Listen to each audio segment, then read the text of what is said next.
What do you think about the president being a religious person in general, or how that even impacts Yeah. us as Christians? Wow. I will. Let me start with the second question. I think a person who is mindful uh, of righteousness. We're not under any illusions that Donald Trump is some kind of paragon of morality, right? I mean, we're just going to be very honest about Right. that.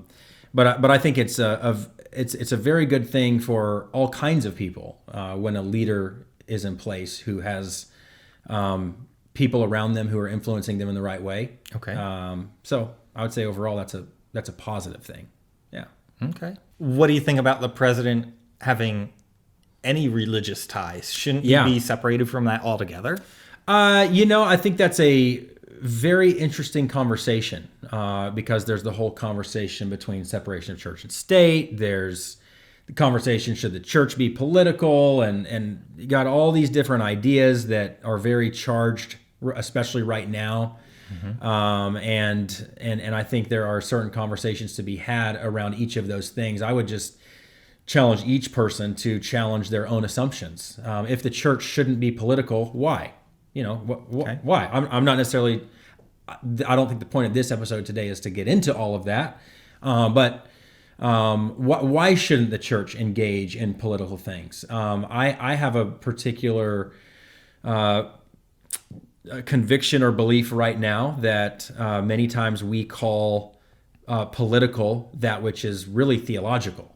And so I've got certain views I think are right views on some subjects that that if I speak on, then certain people say, well, we shouldn't get involved in politics. And I would say, okay, if you believe that, then I'm actually in the clear right here because what I'm speaking to is actually more theological. It's first theological before this is political. Yes, it just so happens that this seems to be a political touchy spot, but we believe it belongs in the realm of theological before it belongs in the realm of political. So when it comes to subjects like that, I believe the church has a responsibility.